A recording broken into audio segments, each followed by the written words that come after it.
now we're live. We're live for an almost impromptu show where, let's see, no, nobody's on yet. So Perfect. let's give it a couple minutes and see if we get some people coming in. And as always, I have a couple questions in my back pocket in case we need them. But Of course. we are live for, and I'll put up some. We're live here with Rob from CalgaryPhotos.ca, so live from Yeah. Canada. A lot of times this is real estate in Canada, real estate photography Canada live, or at robmoroto.com. I'm Ron with Photomatix. You can find that we are still offering the quarantine giveaway and helpful information on getting started with real estate photography. Just go to hdrsoft.com. Up on the top, there's one of those banners that says what's going on for COVID, and yeah, take advantage of that. Also, Yeah, it's a great time if you're bored and you want to learn something new. It's a great that's time to get yeah. into this. It's here's the official link there. That's how it started at the beginning of all this. When we thought it was going to be a few weeks, we thought, hey, let's do something while people have some time at home. I was thinking about, say, high school age kids or bigger kids could learn something new while school's kind of from home and take advantage of that. So Hmm. there's a lot of information about how to get started if you're curious about it, whether maybe you're already a real estate photographer or a real estate professional and want to start doing some of your own shots or something like that. There's a lot of information to get you started, including, like I say, the free license for the Essentials, Photomatix Essentials version. Hmm. All right, got some Yeah. people watching now. Excellent. So Hey. Yeah, it's for any live. of those kids out there that are trying to get into something new, well, geez, if it's anything like up here and from some of the photographers that we've talked to, like Paul Maynard, things are booming in real estate. So get out there, get Yeah. learning, and get join up with some of the pros out there. Learn from them. Learn from the best. Yeah, there a lot of our sort of friends that have been doing the show with us are screaming busy, They and are. and other places are completely locked down. So we're just everybody's just trying to navigate and do what they Hmm. can, and yeah. So yeah, here we are, real estate photography Q&A. Let's All right. should we thought I thought we would start talking about color because that's always well, first of Always a all, fun, yeah. always a fun topic to talk about. I would say let's see. Where would you rank that? Getting the You color to be know, correct in real estate photography would be along there with getting a great composition, great exposure, because the exposure, especially, so we talk a lot about mhm, the window view and the HDR aspect of getting that exposure right, and then there's color, getting that correct. I exactly. I would I think would the rank two, all of those as the highest priorities. yeah, I think in terms of the priorities, you're absolutely right. Composition and exposure are, of course, two things that you can't screw up. If you do, then you're Kind of screwed. prerequisites, right? Yeah, Or but requisites or something like that. but in terms of what we do and the questions that we've been getting here, yeah, the two biggest questions: how do you do a window pull? How do you get the color right? And so, if you haven't looked at some of our previous episodes, skip back a couple, and you'll see one of our episodes where we go through and tell you exactly how to get perfect color out of every shot. And it's pretty simple that way. But one of the other things that I was playing around with, I think you and I talked about this. Like, I'm a big fan of the Fuji cameras, and though I've got my X-T4 here set up, I was hoping to use that as my webcam today and look fantastic. It's the Fuji webcam app isn't working for me, and I can't figure it out. So you get me with my webcam right off the MacBook Pro, so that's why I look a little bit more warm than I should be. If we With that get being said, though, the program that I've been playing around with a lot this last week is specifically for the Fuji that I use it for, and that program is Capture One Pro, and Capture One Pro 20 just came out, and I absolutely love how they do color on that one. Have you ever played with it? Yeah, Capture One is a great app. In fact, it's, for anybody who's kind of out there wondering, it's a competition with Lightroom, competition with other those applications that do the DAM, the digital asset management, as well as the editing, and it's really powerful.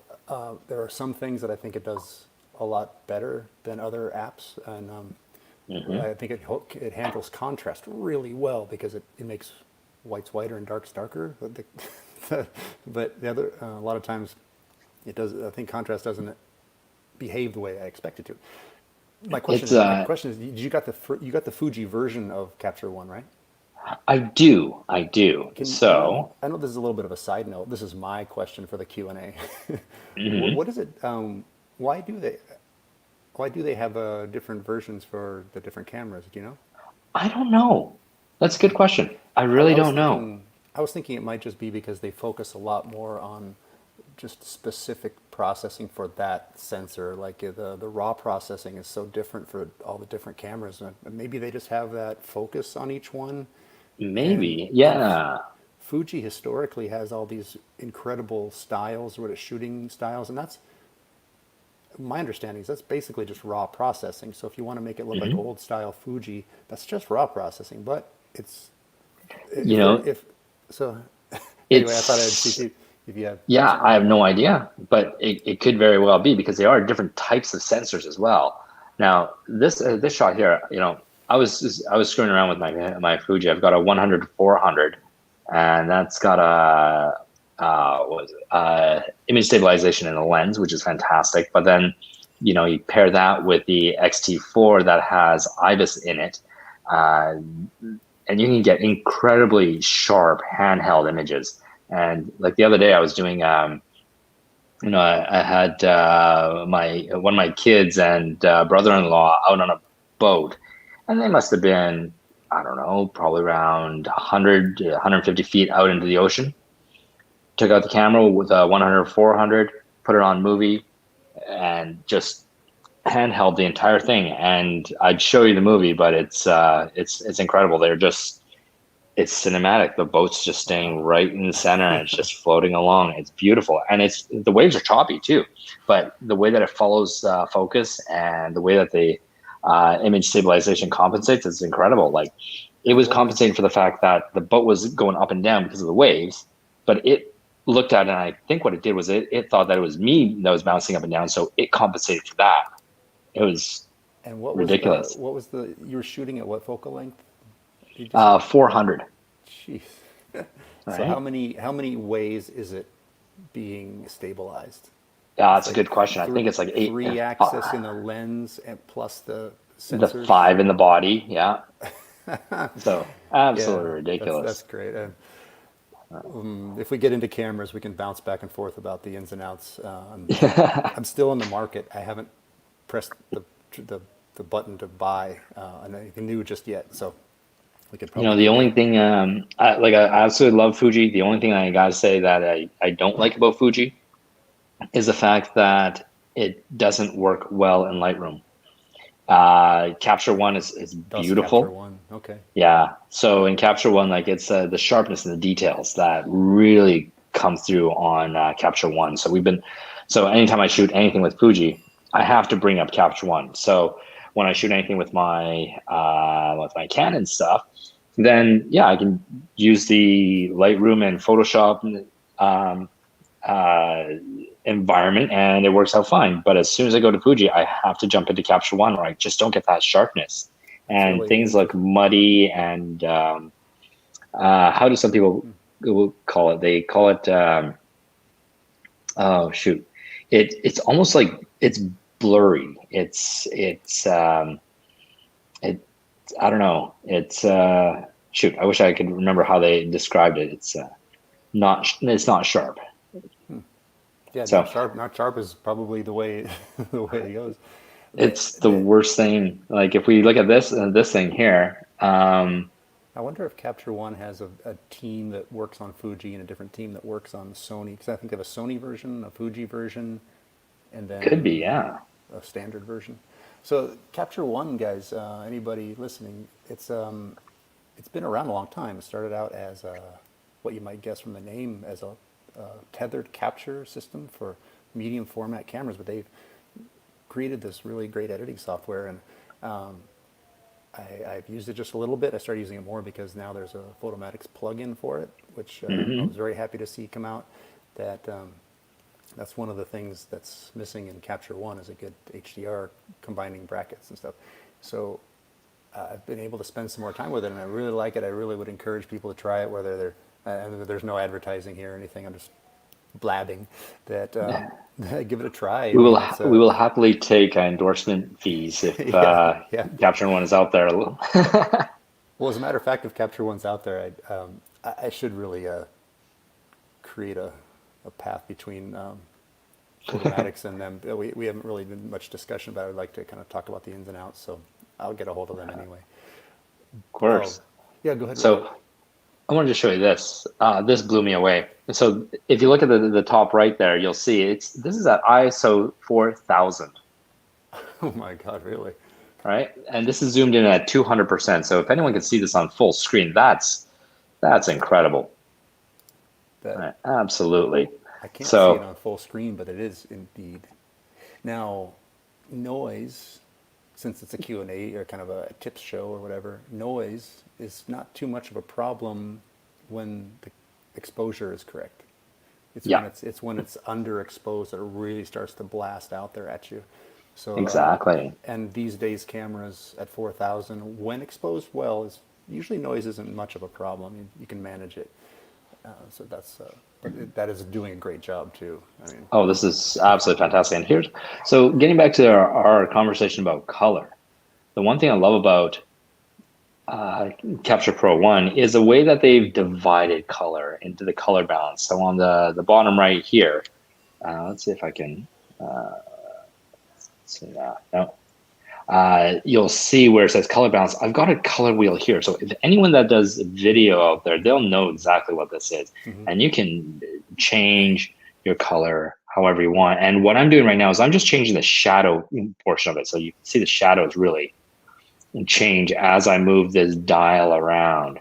And you can get I like to have, with this shot here, I really like having that sort of bluish green in the greens there. My midtones, though, here you can see how the midtones are changing. If you wanted to more of an, how are you controlling that? If you can give us a little bit of like a cooking show style. in terms of the color balance here. Yeah, I mean, for me and probably a lot of people, it's pretty small on our screen. So, how It are you is. controlling It that is. color? So in the lower right, you'll see this rainbow circle, right? Okay, so in there, you can actually click anywhere in that circle. The further to the center you are, the less saturation there is. The farther out to the circle, the more saturation is. And then you can see, based on the color going around the circle, what that color is. So right now I'm on the yellows, and if I pull that around to the reds, then purples, blues, you can really change just the feel of this image. And you can take all that saturation down as well. And what I love about this is that it has divided it up into the different tones. So for example, if I want my midtones to be warmer, all I have to do is set it more towards the orange there and maybe take it in around halfway between center point. But my highlights, if I want that to be warmer, cooler, you can adjust all of that. So here I'm making the highlights a bit cooler, and then with the shadows, I can make the shadows warmer again, or cooler, or however I want. And it's incredibly easy to play with, and I love it. A different take on the color correction. That's very cool. Yeah, it's it's very, very much like what you would find in it's like Final Cut Pro or Premiere. Oh God. You're talking about, you're thinking of Just video. Premiere? Wait. Premiere Pro. Yeah, that's it. Final Cut and Premiere Pro. There we go. I can't come up with it either. Yeah. So it's I absolutely love the way that you can play with the colors and get a look that is exactly what you're looking for. And now I see Ronaldo son. I see him a lot. Nice. Another 360 shooter Hmm. shooting VR.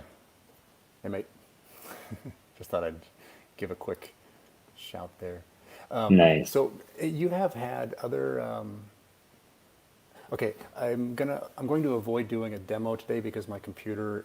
Yeah, how did the demo go last time? What's that? How did the demo go last time? Oh, went fine. I think it didn't really run into anything problematic. I just want to make sure that not only does several apps that I use will crash, and I think it's a computer problem because it's kind of happening throughout. I just want to avoid that Chrome browser doesn't crash because I'm the one broadcasting this. Of course. So I want to avoid opening up other things this time. I think by the next time we do this, I'll have the new computer. I need to order it because I want to get the most RAM and stuff. Yeah. So if you want to improve HDR, Photomatix, the best performance is at the RAM, so max out the RAM. But having said that, I thought we could talk about two kinds of managing color, kind of Hmm. options. One of them that I do, maybe I'll just kind of describe it unless you can pull something up, but you can, when we're combining bracketed photos, there's a trick that I've been trying over the years more and more, using more and more, is to set the either in camera, auto, or better yet, Lightroom or Capture One. You can set the white balance to auto, and it'll choose a different white balance for each individual bracket. Hmm. Yeah. Now, my camera, my Nikon, it's a D800 in case that helps. When I set auto white balance and I shoot a bracket, Hmm. it shoots it at the same white balance, which you'd expect, I think. Yeah. Maybe that's a setting that I haven't checked. I'm not sure. But what I do is either is in raw processing, because I think raw processing is very important.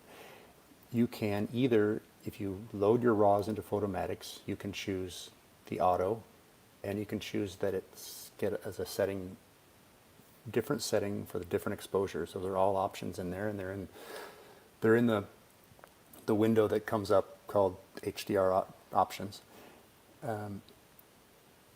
And then you can have less of the differences in color so that when you have the window light coming in, it's not so blue. You can do the same thing in Lightroom.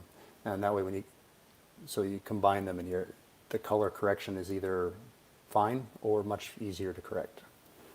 So that was one way that I wanted to, and anybody can email for a more description or watch next time. Maybe I'll just demo it. But all of these apps have the option to choose auto. You don't have to use auto. You can yourself set the white balance on each one. So for the windows, you could set it to daylight. For the interiors, you could set it for the type of light that's in the interior. Tungsten light, fluorescent light, whatever applies, yeah? And, Exactly. uh, and then when you combine them, use Fusion, especially good. And it just reduces all the color differences. And then, I find that the other thing that we find is that do you to control it, sometimes what we find is that if you put raw files straight into Photomatix, it yeah. will read the EXIF data from the raw data there. So if you do use auto, then you do want to make sure that you export to the sidecars, or you do export to the EXIF so that Photomatix knows what to read. Well, if you, sorry, I decided I was going to open up something, even though I said I wouldn't. Yeah. Say that again. I think there's one thing I need to correct you on. Oh, so for example, if we were to take all your raw files and look into uh,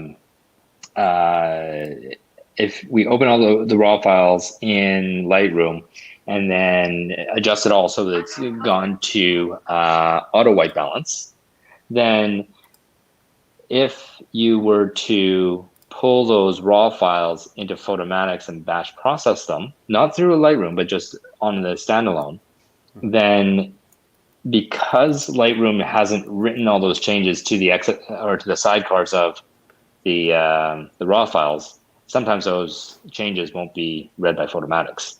Yeah, in fact, they never will because the sidecar files, I mean, you could read their text files, you could read them, but Hmm. but the let's say you're in Lightroom or you're in Bridge or in another raw software, and you just make those changes in there.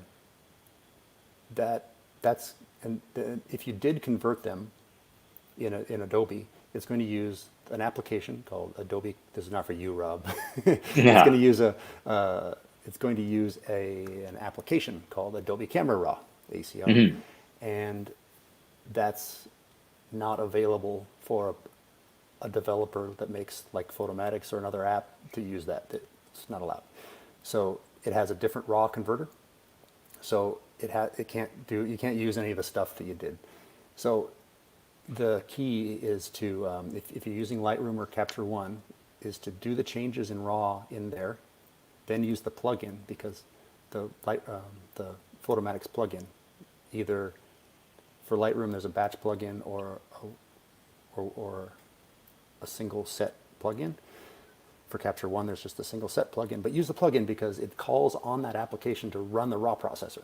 And then, Capture One will use Capture One's RAW processor, right? So then in the background, you don't have to think about this, but in the background it'll convert the RAW to a TIFF, combine the TIFFs. And that's like the best of all worlds, because those Capture One and Adobe, they focus on the RAW conversion. It's a powerful tool. So you're using the best tool for each step. So the RAW conversion, then Photomatix does the combining and the processing of that, and then you do post-processing back in your favorite app again. So, if you don't use a plugin, then convert the RAW to TIFF, and then combine the TIFFs. And there are pretty good reasons, just again, for getting the best RAW conversion, best tool for the job. Now, that's not to say that you can't do that successfully and directly in Photomatix. And I decided to break my what I said and go ahead and share. You're gonna open something up there. And I'm on a single screen this time, so this might look funny. But if you can see it, my Photomatix Pro 6 there. This is all I did was I just chose a set of images, raw images, and it gives me all these options, like should I want to align them?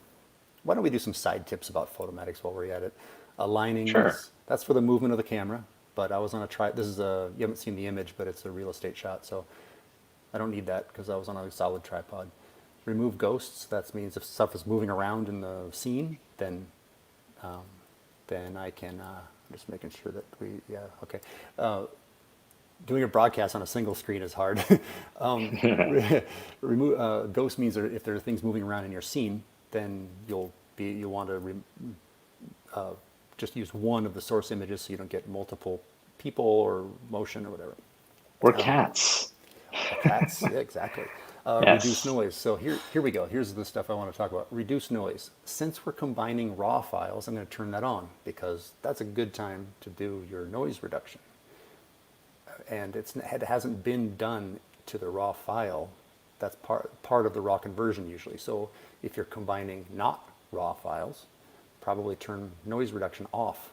First of all, noise reduction takes a long time, and you don't want to do it twice because then you're just going to start modifying. Maybe that's the word you were looking for your other Maybe, non-shot. yeah, Modified, just muddy. Modified. Yeah. Same thing with reduce chromatic aberrations. That's another thing usually done in raw conversion. So I'll do it here where I wouldn't if I were using TIFF or JPEG. And then down here at the bottom, and I had to expand this little thing here to get the raw conversion options. Here's what we were talking about. There's the white balance. So here's where you can choose auto as shot.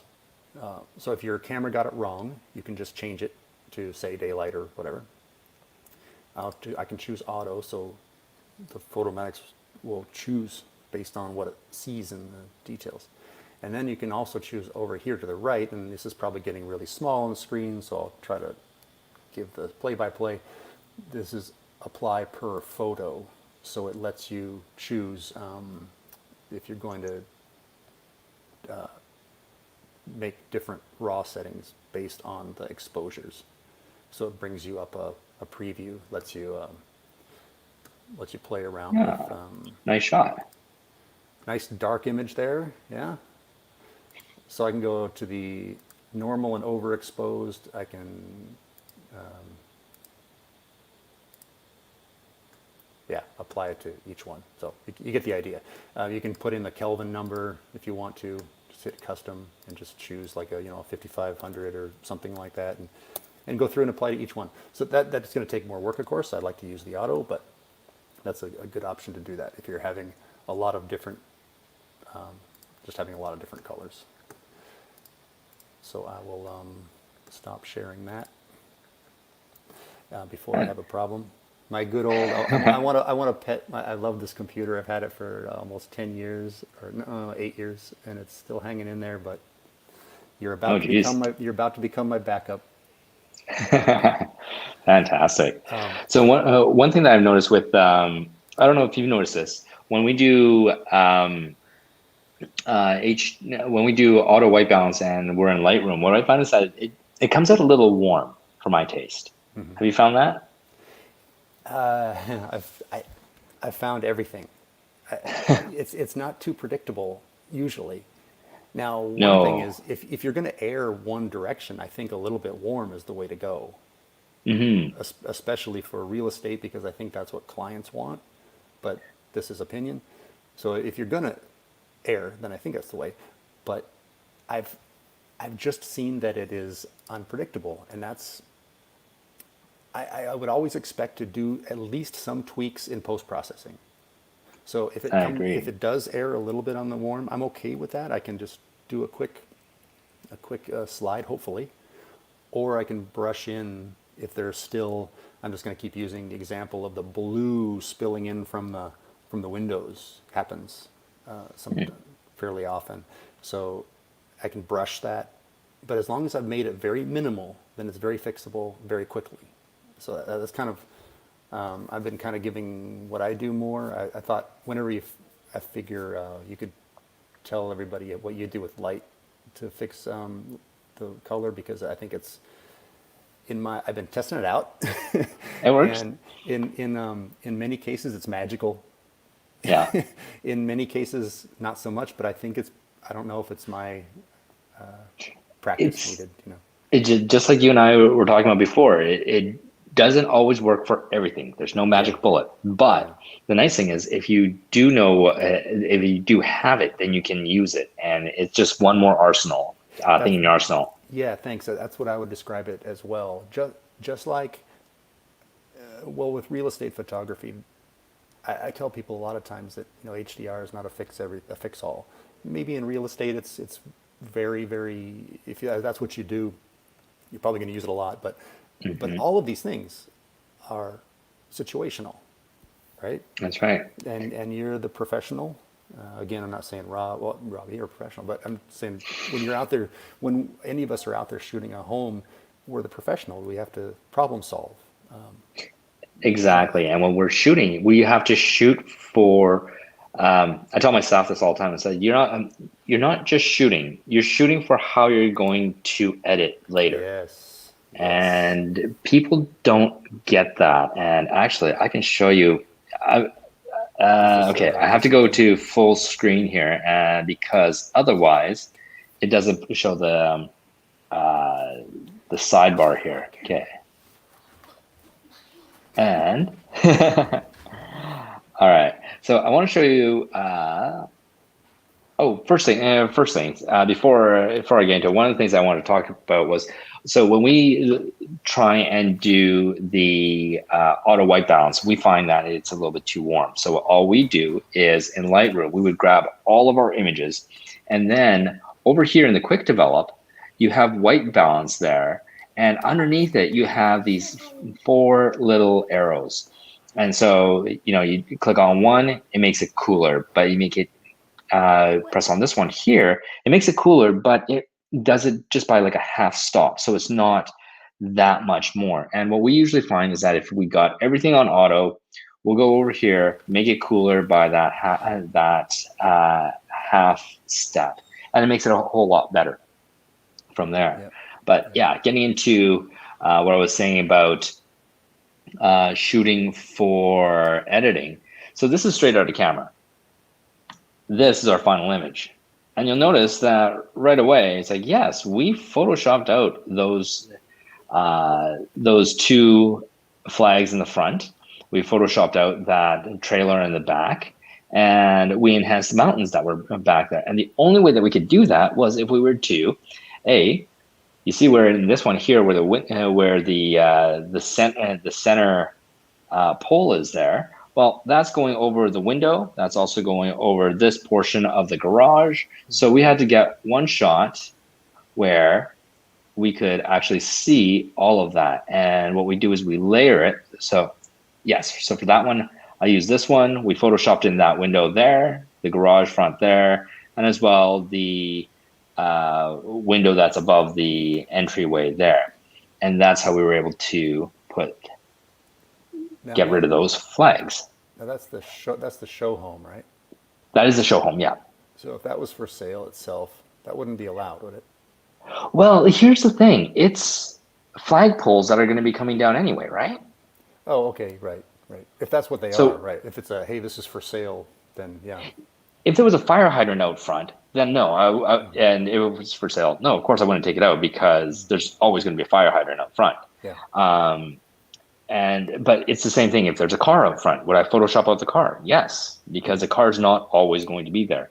And in terms of this, I have no qualms in doing this because these flags are coming down, and we just want to show the house. And so there's nothing that's been touched up on the house, except lighting, and everything else is still intact. So there you go. So I was distracted there for a second, as you saw. So you're saying you're shooting with a plan because you need that information. That's right. You have to shoot for your edits, and because the worst thing to do is get back home, you start editing and thinking, oh, hey, I don't know how to Photoshop this in because I don't have this or that, or what am I going to copy in there? What am I going to clone in there? So think about that first, and it works out really, really well. Yeah, this is I like that.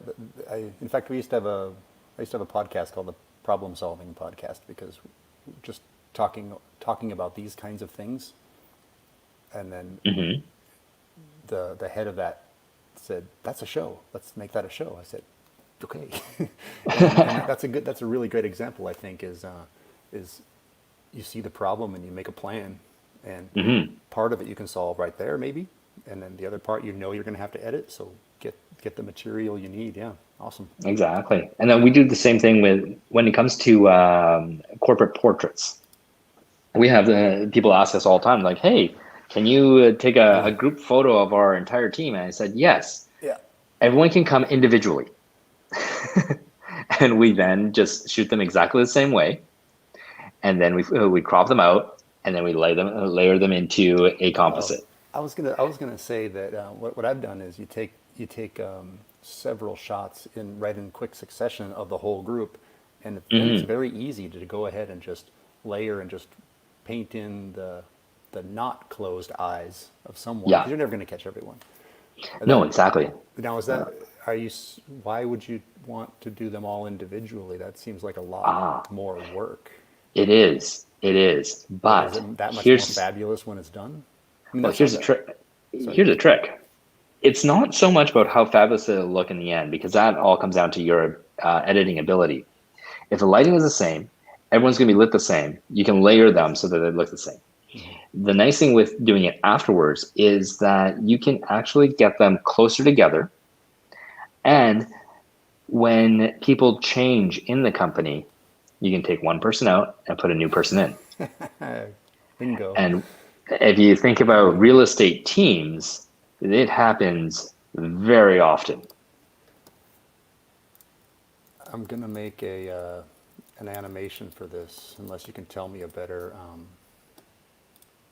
name. But it's true. We've got, like, even our staff photo, we grow all the time, and the thing is, we just keep on adding people into our main portrait because getting the entire team together to shoot one group photo is just a little bit too difficult. And especially if you're a company that's paying people by the hour, you don't want to say, okay, 50, like, here, let's get 20 people in there for half an hour, because you can imagine how much that would actually cost the company.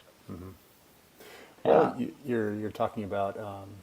Sorry, again, trying to get distracted, so I hope I'm not repeating something you said. But that when you have that corporate headshot gig or whatever, why not get that group shot as well? Is that maybe that was what you said?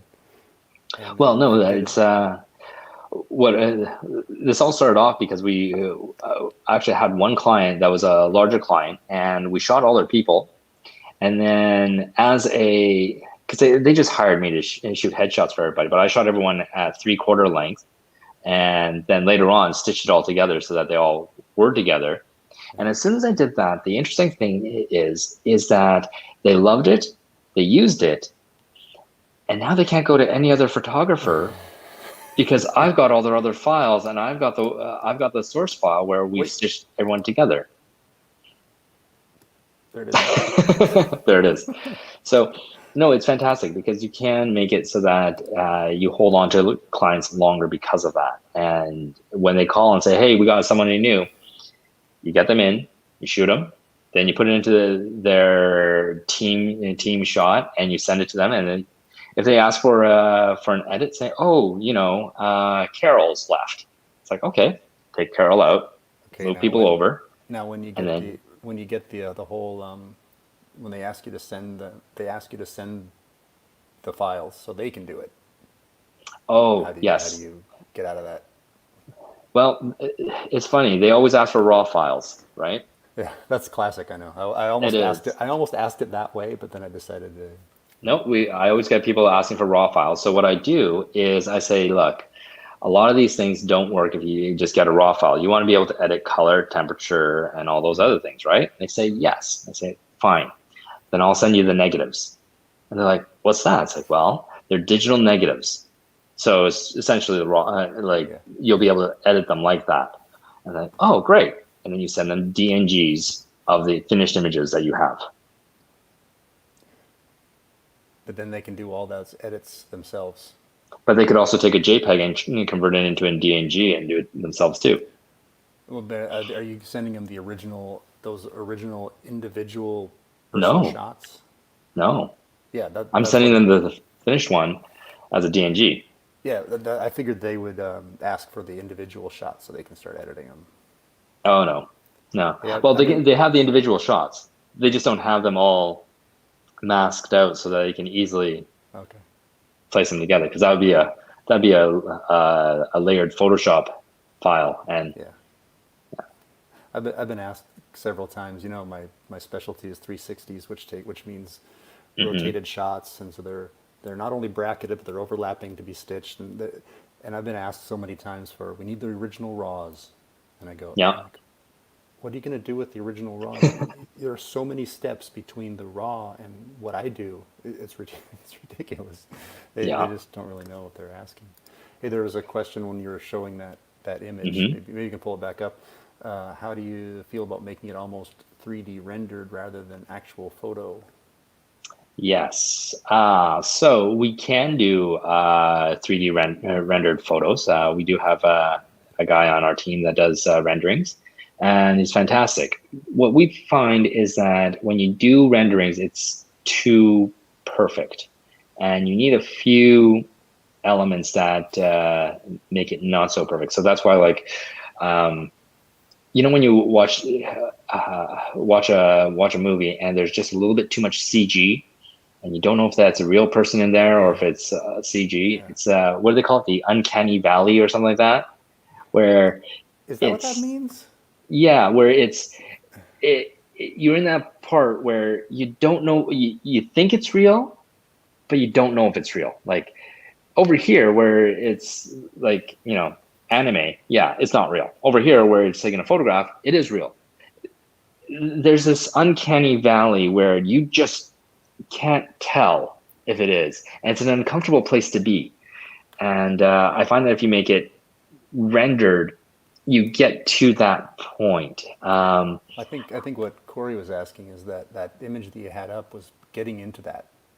It is, and that's more of the lighting effects. And I find that when you add more lighting effects to it, then it will look more rendered.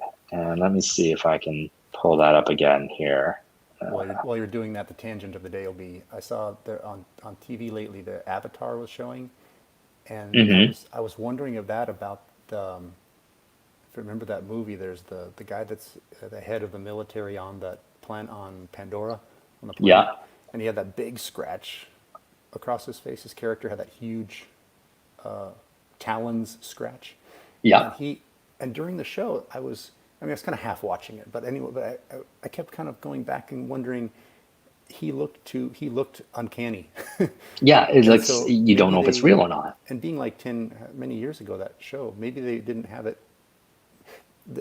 The high def TVs now that we're watching it on is different than watching it on a movie in the movie theater, and maybe brought that out because Oh yeah. he started looking fake a lot to me.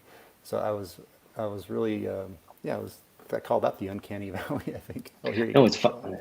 Yeah, no, it's funny. Like if you look at, have you watched like old 80s, 90s CG movies on like current 4K Yeah, TVs? yeah. Oh, it's brutal. Like I just watched Ghostbusters, like the 1983 original Oh, Ghostbusters, is that and that's bad on the new? oh my God, I remember it being like so realistic when I was a kid, but now it's not Yeah, even close. I saw Total Recall a little while ago, and I thought that Oh was yeah, yeah.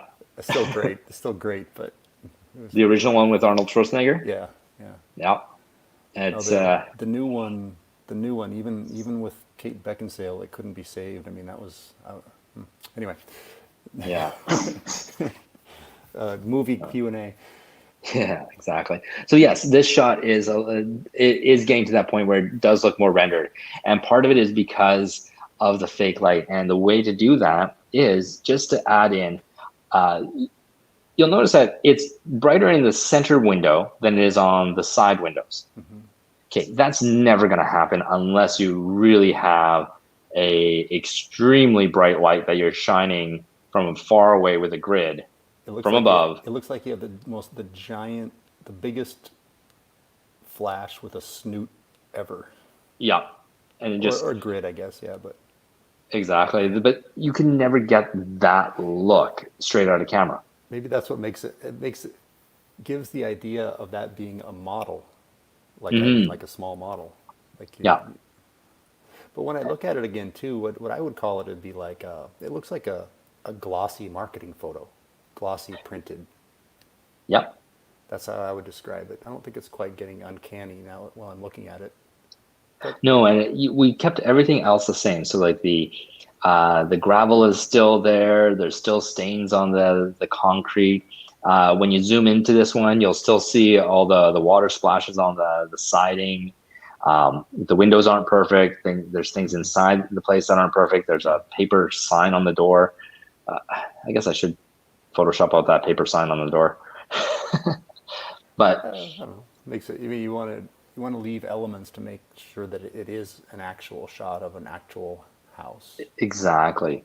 So there's, certain elements that we do leave just to make it look real Yeah. or to keeping it real. The funniest thing about this though is, and again, I'm looking this in a small. I'm looking at you and I and your photo on pretty small windows today. Is that a plant in the driveway? Yes, that is a And big planter I that noticed. I realize it's there so people won't park in the driveway for the show home, right? That's my Mhm. guess. But it feels weird. It does. It does. It really does feel weird, but uh, it's They could put that's one thing they should that put like a really cool motorcycle in the driveway. That I think that would be the thing to make it I think so that'd be that kind of it cool. wouldn't take up the space of a car and cover all the house and everything, or Actually, or just had one. even just a bicycle or something that's A small. bicycle would be kind of nice. Yeah. Let me see if I can just find that one shot that I just did. Um, grassy Oh, exterior. There Alden it says is. he says new look. I don't know if I know Alden, but maybe he apparently seen us before, and yep, Yeah. I'm in transition. You know, moving during a quarantine is a pain in the behind, but yeah, Hmm. I'm coming to you from my MacBook Pro. It's propped up next to the router so I could be plugged in a corner. Yeah. So I'm not, but yeah, I hope you use a regular viewer. Yeah. Here Corey's hanging with us. Also, the front door Hmm. has a clone of the gutter, double gutter, double gutter. To me, that's a straight draw Oh, let's poker. see. But things that stick out to me is the sky or grass looking too polished. I think it does look polished. In fact, that's Hmm. what I would call it. But it looks like one of those, like they hand it to you on a glossy folder, and it has it printed on the front. That's what it feels like to me. Yeah. And the big thing with this image here, I'm wondering what he means by a double gutter. Yes, there's a gutter on one side here, He's clearly looking at it and on a big screen where. there's another gutter there. So yes. Well, that does make sense. You got a peaked roof, so water's got to go off of both sides and out. Is what Corey's saying is it looks like it's been cloned, I but don't know. there are actually just two of them. Is that what's going on? There's Sorry, actually two gutters. yeah. So, oh Oh well. yeah, yeah. He Okay. says maybe because I do photo editing, I notice these things. I do the same kind of stuff, Corey. I notice obvious cloning and obvious editing, and sometimes you look closer and you go, "Oh no, that is actually how it was." It's actually there. So Yeah. I do the same thing. So I love it. Like when, say, the newspaper has a photo of something, and you just right away you go, "That's obvious cloning." Yeah. But yeah, Yeah. I like this one. The uh, the client wanted to get a shot of their car in it as well. And this one here, again, we made it look more like 70s film kind of look. yeah, yeah. The Looks like a building was Magnum PI episode or something. yeah, so we made the it a little bit darker. We raised the blacks so that there's no actual pure black on this. So it looks more like a printed piece. We played with the curves, increased the blue curve, so the shadows are just a slight bit bluer. And then you can see it was a pretty bright day out when we shot this, but it doesn't look like it's that bright when you look at the brick on the garage. So I think with this we used Photomatix and did 5 stops to get it to a flattened portion, and then of course we did the ghosting to make sure that the leaves weren't moving around and that the branches were all stationary. And That's and I cool. think in one of them we actually had the homeowner peeking out from behind the behind something there, and thankfully cloning got rid of that too. Oh, it really? Oh, really? Uh, That's good. uh, Again, it's good. Great frame, man. The framing of the leaves. That's very cool. It does. It looks like an old-fashioned. What year is that car? that one, oh, I don't know. I'm not really a car guy, It's but it looks like it's a little bit older. Yeah, well, he's hilarious. He's like, "Do you like the red one? If you don't like the red one, I can get a yellow one or a blue one. I've got a silver one too if you like." Like, Must be where do you nice. keep all these things? In that little garage. That doesn't look like a little garage, but it looks like it could only hold about three. No, it's definitely not the Jerry Seinfeld garage, but it can hold a couple of cars, and I think he's got a couple more elsewhere out there. But very, very nice stuff there. All right, so what did Corey ask? Do you always shoot in RAW or do you shoot in RAW and JPEG? So, yes, both. When I'm shooting with my Canon for real estate stuff, I always shoot in just RAW. When I am shooting events and lifestyle and some sporting, anything like that, where it's just action people, I'll actually be using my Fuji. And with the Fuji, I will be shooting in RAW and JPEG. And the reason for it is what I find is in those situations where we don't have to bracket, where we don't have to do a lot of editing afterwards, the JPEGs out of the Fuji are just so good that I really don't have to do anything with them. Fuji's kind of known for And that. Yeah. Yeah, and so like there's been weddings that I've shot where I've just given them the JPEGs right out of the camera, Mhm. and they said, "Oh, you must have spent hours editing these," and my answer was, "Mm-hmm." Yeah, yeah. I'll And yeah, I'll give it advice that's real estate specific. Is well, normally always raw, but in real estate, and this goes for 360s, it goes for non 360 standard shots. I'll shoot RAW plus JPEG, and the reason is I'll try to get it all good in JPEG. So by in camera, that would be a JPEG. So if I so then I can save the step and time of all of those raw conversions. Now, if I make a mistake in the color or some other thing that I can fix in RAW, then I have those RAWs and I can go back to it and manually take control and do a deliberate adjustments. And so the whole idea is that the RAW is just a backup in case I need it, and it can be deleted uh, after I deliver the job. So I don't have to keep it. I don't have to wait for all the conversions, but I have it in case something went wrong or I just need a special case. So yeah, that's kind of how I treat the RAW plus JPEG. Yeah. yeah, that's a good point. I There think was with JPEG, you every time you save a JPEG, it gets compressed. So that means if you open a JPEG, do some edits, and save it as JPEG, it's been compressed now twice, and so on and so on. If you every time you edit a JPEG and save it as a JPEG, it gets compressed. So that's why one reason, or usually the reason, when someone says, I have this banding, like a sky, a blue sky, for mhm, instance, the gradual change in the blue ends up being these big bands, and that's because it's been compressed and compressed and compressed. So it's a workflow issue. So I'm saying that yeah, because if you go ahead and shoot JPEG, it's a big, high quality JPEG. So yes, you have compressed and lost some information, but if you then use a not JPEG workflow, making any changes to it, you're usually fine.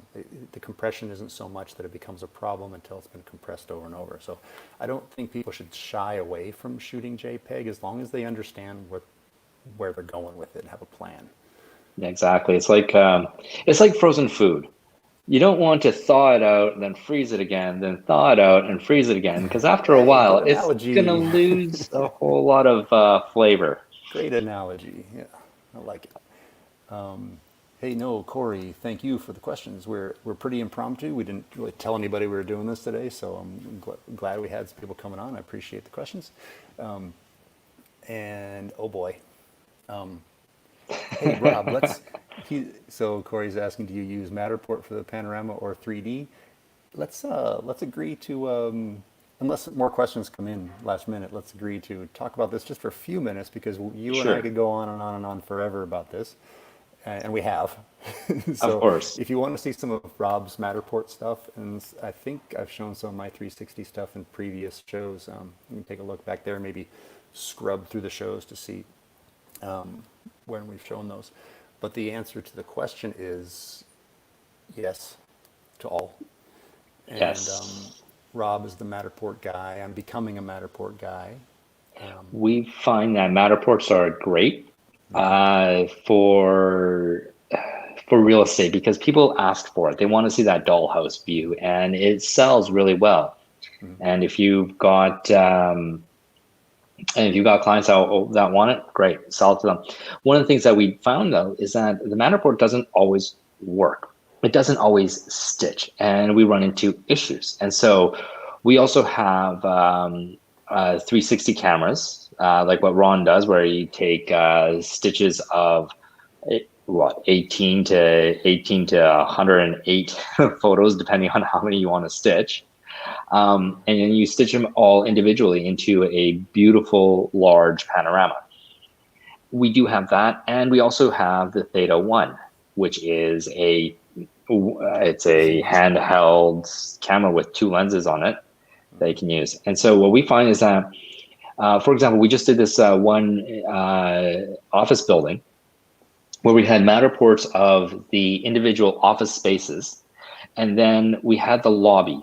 And in a building like that, there's a lobby, there's a conference, there's a communal conference rooms, there's communal areas. And so what we did was we took the Theta and put those into, like, take one 360 shot of the lobby, one shot of the adjoined conference room, one shot of the whatever the shared amenities were. And then we created a web page that had it so that you can actually say, oh, let's take a 360 of the lobby room. Let's take a look at what that is. And we made all that into one web page. And then we linked that back to the Matterport. So from the Matterport, every Matterport can link to that page. And that's worked out pretty well for our clients. But we couldn't do that with the Matterport as well, because what we would found is that we've been taking Matterports of every single area, and that would just blown our clients' budgets. Matterport finally they found a way. The biggest, well, one of the downsides. Everything has pros and cons, right? One of the downsides to Matterport was you can't shoot outside, or you couldn't include that in the same type of tour. So they just had these sort of additional. You can just shoot a 360 and just have it as a little bit of a separate hotspot. You can click on it and see it, and that's, to me, it gets a little bit confusing, but it's still, I think it's a good system. It's just one of those systems that has, it's a little bit, to me, it's a little bit comparable to Google Street Views, where there are some downsides to it, but overall it's so cool that it's worthwhile. And the downsides can be it's automatic photography, so it kind of, I resisted it quite a bit because it's so automatic. I always pride myself on making 360s that are actually, hopefully people agree, I don't know, that it's good photography, and you're not missing, it's realistic, and you can see all of the highlights and shadows and everything, so just like the eye would see it. And Matterport, sometimes it does the job, sometimes it doesn't, depends on the scene, but you get what you get. And anyway, yeah, it's I think we'll be seeing more and more of that rather than less. And actually, we've been playing around with, let's see now, with Pano 2 VR, and you do this. Yeah, I love Pano Right? 2 VR. You get the Pano 2 VR. And the nice thing is, you can make your hotspots whatever you want. So we actually designed tags that look like that. Yeah. So it's the actual company's logo there. So great. And nice thing with this is that we don't need the virtual, or we don't need Matterport to be able to stitch this, because we're doing it manually, where we're showing where the hotspots are. That's when you already have the 360 images, and you use those. So Pano 2 VR is a desktop application, so you're doing that right there on your desktop, all local. And it goes from, there's some automatic template-y things that you can do immediately, out to full. If you want to code it, you can code it. You can do anything you want with Pano 2 VR. But there are a lot of them out there. There's a lot of new competitors. I've been using VPix 360 for a long time. It's called, I think it's VPix360.com, and I'm using that for a long time. It's really well developed and built up. There are competitors now. I'm trying to think of the name, Cupix, and I shouldn't be spouting out names if I can't remember them. But there are quite a few competitors that you can do that are easier than Pano 2 VR. So Pano 2 VR is customizable as you want to make it. And it's pricey, but how much is a license for that now? Oh God, I think it was like 250 euros or something like that. Sounds right. And by the way, Pano 2 VR, great little company. I know that the developer Thomas, he comes to I call it the 360 kind of nerd conventions, and that we go to, and he's a great dude. Small company. He's the main brains behind the outfit, and it seems a little bit expensive, but I think it's really worthwhile. It's a very mature product. Like, having been involved with software for a while, not as a coder or anything, but just in the companies, over time is when these things get built out and matured and improved properly, and it's really is like that. Same thing with VPix is a cloud-based version of that, where you can have your tour up in minutes. You upload a few panos, you add some hotspots, you publish, and you go. You have a link. So they're very different types of styles, different styles. As far, you could take it as far as you want, but you have to have expertise. etc. In fact, I went over both of these options in now it's LinkedIn Learning, but it was lynda.com. You can search for me on that. There's a 360 degree photography thing on there, and I went into both of those a little bit, pretty deep. You did a lynda.com one? Huh. Yeah, it's been a little while. If I need to make time to do more of those, it was pretty cool. It was a really cool experience, and it was like doing it really professionally. And meaning that we had sound and we had multiple cameras and locations, and it was pretty cool. Yeah. Corey, Sorry about that. this is an example of a Matterport I'm working on with my partner. But were you sending a link, maybe, Corey? Okay. Heard that Matterport owns your images. Oh, here you go. This is a good one. I'd like to know the answer if you know it. I don't know if this is true, but I heard that Matterport owns your images when you use their software.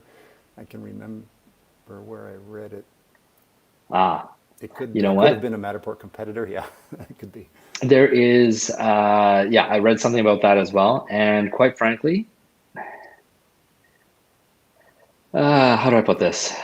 The whole issue and idea of copyright in this realm it's almost gotten to the point where it's redundant. And what I mean by that is, so for example, in Matterport, if you think about exactly how many Matterports that they do, they must be doing, tens of thousands a day. It's just incredible the amount that of scans that they do. And for them to own all of them, sure. Could they use all of them? Sure. Could they you're probably you're probably agreeing that they can use it in any of their marketing or something along that line, which something is like that. Probably reasonable. If you like, I think I know where you're going with copyright on some images where now it's just in practicality terms, it's so hard to stop someone from using your images in a way that you don't want to. But so I've always gone with the kind of the business model of I just get hired to create something and there you go. And frankly, for me anyway, the more people that see what I do, the better, usually. Yeah. But that doesn't mean that I would agree at all that someone then sells what I've created for them. That's not okay in any stretch. So no, definitely not. And if it gets used on, there's a company website called 360 Cities, and they will license out your work. So every once in a while, I get a little PayPal, couple hundred euros in my PayPal account every once in a while, when like an online magazine or some teaching tool or something uses one of my panoramas. And so those kinds of things still exist. Now they could just go and steal it. Yeah. But this is the same problem with every photographer in the world, I guess. But I have a feeling that Matterport probably isn't saying that they can like resell your stuff. I think they're saying that they can use it for their own purposes. Well, even if and if you're concerned about the Matterport owning it, I know in Canada the MLS system here requires that you give ownership of your photos to the MLS system. So this sounds like this is one of those things when they have a monopoly, right? The MLS. Exactly. So this is monopolistic behavior where they can just write whatever the heck they want. And so they have someone write down that we can do what we want and forever and ever, and you can't do anything about it. But again, with real estate photography, maybe it's not challenged because people don't really care too much. Like, these are my photos, the house sells and it's not really relevant anymore. Yeah. So I don't know who's going to really they'll use it for, you could see like a real estate magazine putting something on the cover if it's that fabulous, but those are usually going to be commissioned as well, wouldn't you say? Yeah, and here's a story that you might find interesting. Years ago, when Matterport was first starting out, we weren't doing Matterport, and we were doing Matterports with a friend of ours. He was doing the Matterport, we were doing the photos, and then what happened was we bought up his business and we started doing Matterport ourselves.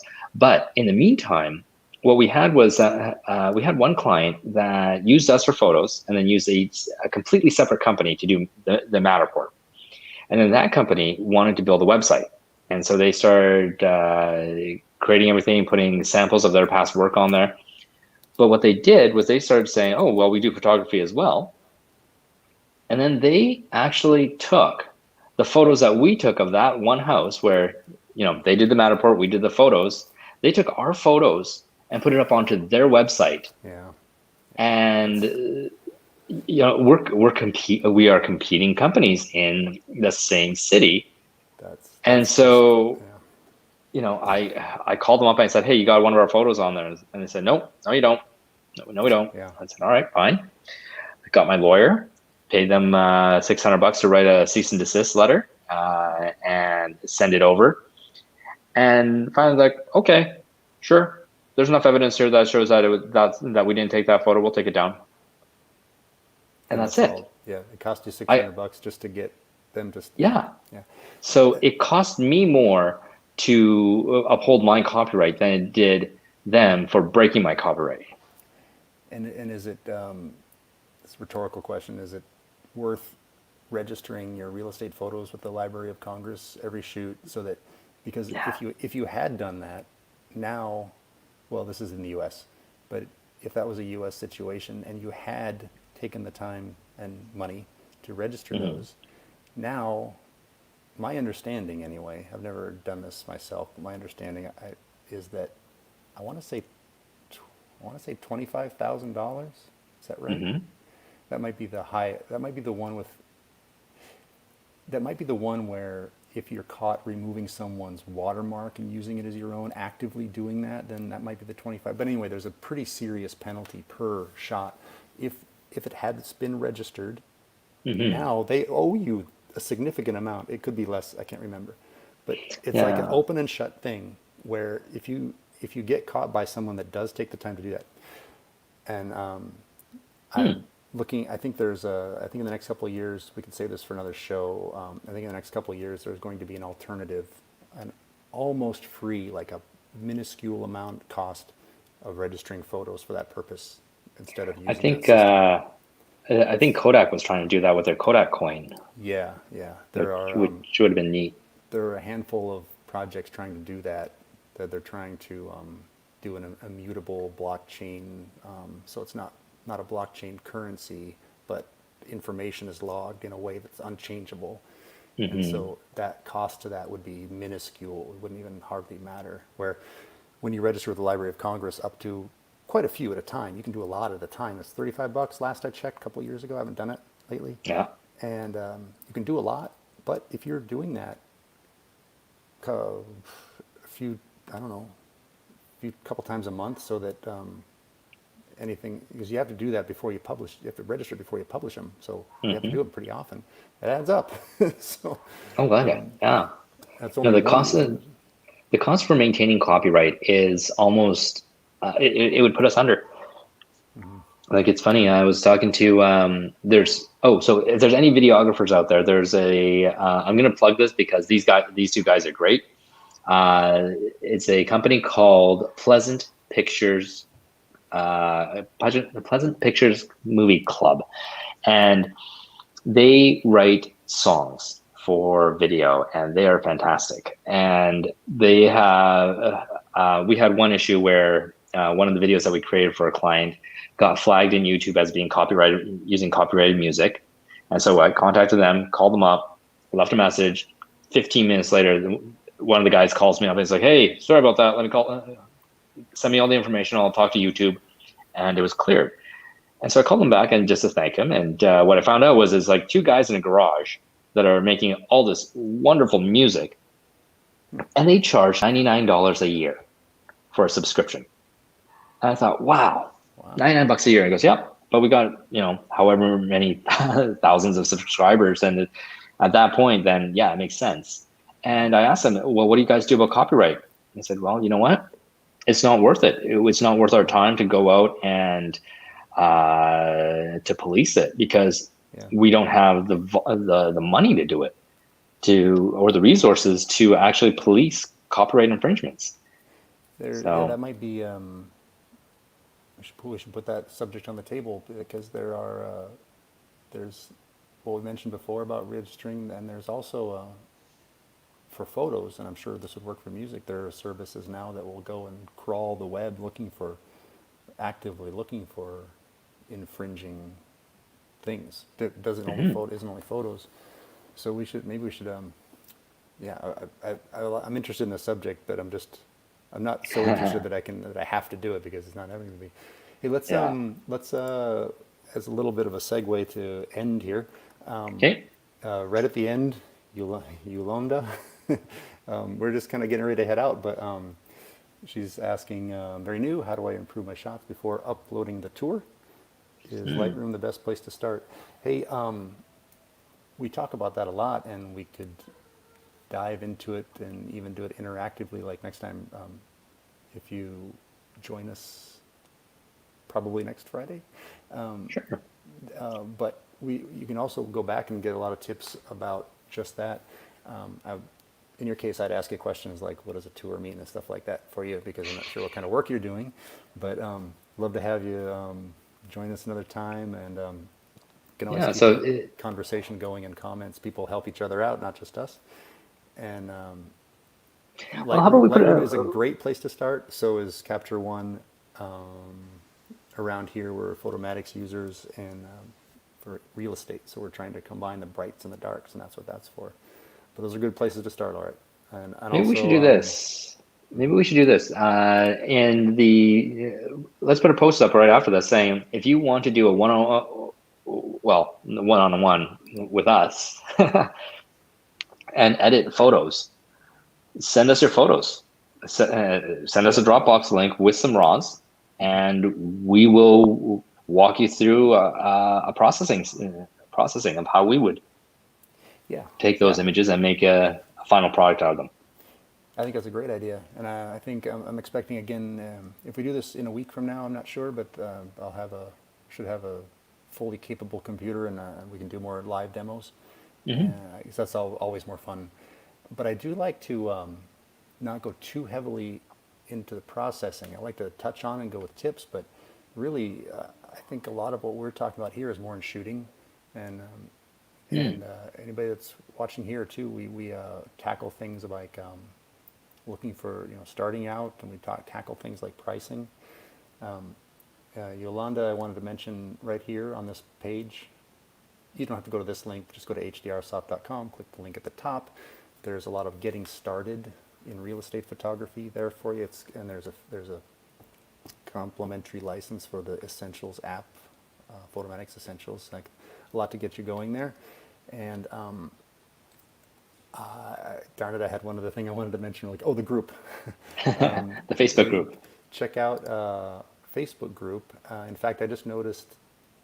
I'm sorry, I've been really all over the place, and I haven't been very consistent on Facebook. But somebody posted a video about pricing, and I watched the first part of it, and it started right from the beginning, and it sounded like I'll finish watching it, but he posted it in that group, and there's some surveys that he posted that should be interesting. So join there, and it'll help get you started. And again, bring question time. The ninja is stopping by to say it's time to cut off Yes. today's episode. Oh, so you're recording? No, we're live. The people are hearing you all over the world right now. Hi. I'm being hacked away. The world It's can see. okay. Yeah. Usually he doesn't want to be on. So, That's all right. Well, okay. thanks, Rob, and thanks for guys that were asking questions. That was very nice. We shall see you next Friday. Oh, mind blown. Thank you very much, Ms. Campbell. Appreciate that. We'll see you on the next one. You can HDRsoft, Facebook.com/HDRsoft. You can follow the page so that you know we're going to do this. Try to announce it ahead of time. Usually try to announce it more ahead of time than I did this time. But we usually have fun just going back and forth. And as usual, we've gone well over an hour, and it seems like 10 minutes. So Yeah. thanks, Rob, and we'll see everybody next time. Ciao. See you later.